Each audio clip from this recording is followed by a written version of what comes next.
Hello friends, welcome back to my channel helping hand Shruti. तो I hope आप सब लोग बहुत ही अच्छे होंगे। तो फ्रेंड्स, जैसा कि आप सभी जानते हैं कि जब से हमारा सुप्रीम कोर्ट ने अपना फैसला सुनाया है ना बीएड वर्सेस बीटीसी केस में, आप भी जानते हैं कि 11 अगस्त को ये फैसला उन्होंने सुनाया था। तब लोगों को ऐसा लग रहा था कि ये मुद्दा जो है वो शांत हो जाएगा, लेकिन ये मुद्दा ना शांत होने का नाम ही नहीं ले रहा है।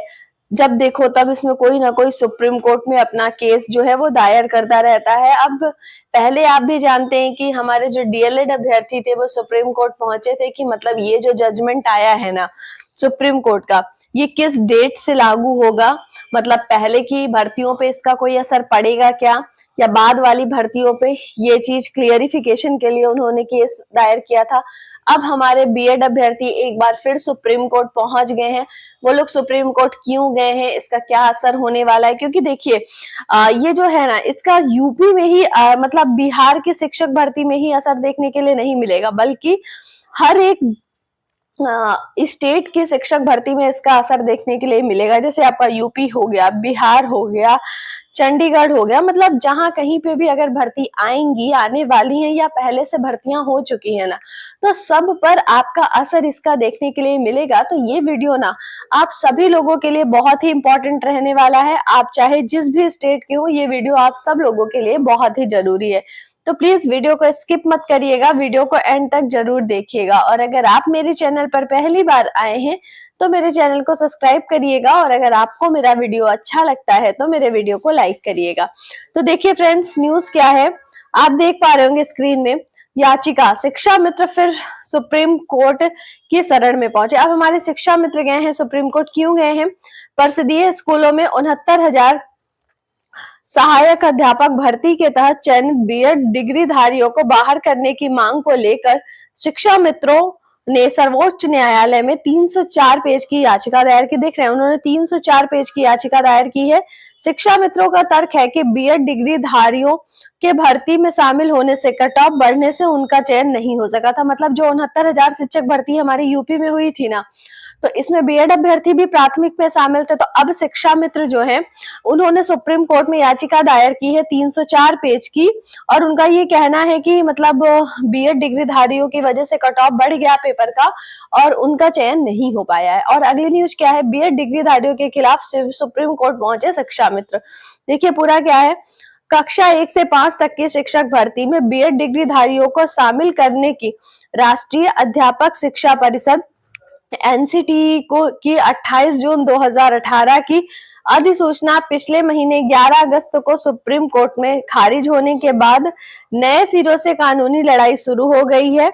एनसीटी के अधिसूचना के आधार पर उत्तर प्रदेश के परिषदीय स्कूलों में 69,000 सहायक अध्यापक भर्ती के तहत चयनित बीएड अभ्यर्थियों को बाहर करने की मांग को लेकर शिक्षा मित्रों ने सर्वोच्च न्यायालय में 304 पेज की याचिका दायर की। मतलब शिक्षा मित्रों की ये मांग है ना कि जो हमारे 69,000 सहायक अध्यापक की जो भर्ती हुई थी उसमें जो हमारे बीएड अभ्यर्थी चयनित हुए ना, ये उनको बाहर कर दिया जाए।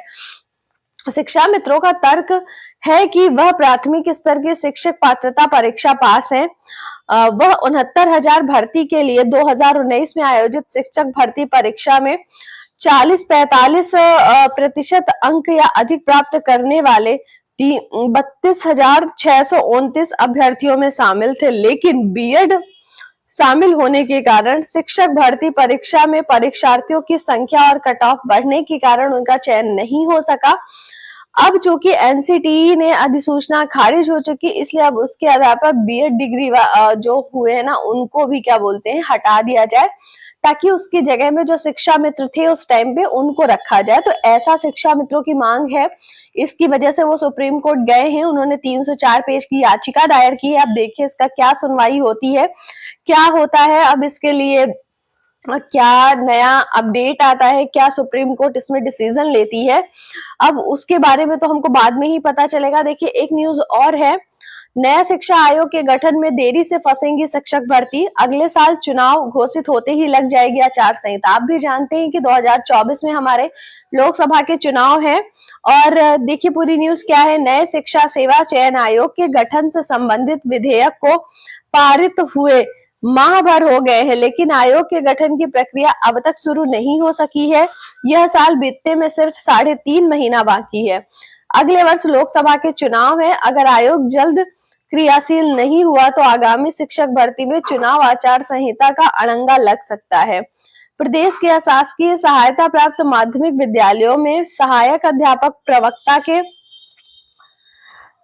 4,163 पदों पर शिक्षक भर्ती के लिए आवेदन प्रक्रिया अगस्त 2022 में शुरू हो चुकी है।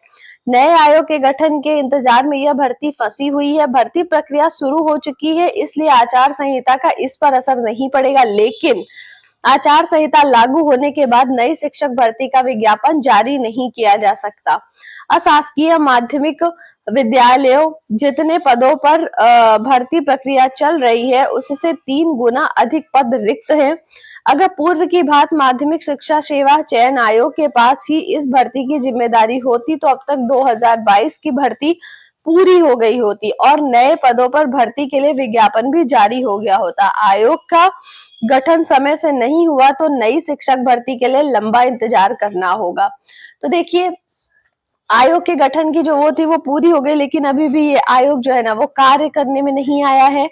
और जब ये कार्यशील नहीं हुआ है तो फिर आप भी जानते हैं कि जो हमारे पिछले साल पीजीटी की जो फॉर्म भरे जा चुके हैं अगस्त में, उनका अभी तक पेपर नहीं हुआ है।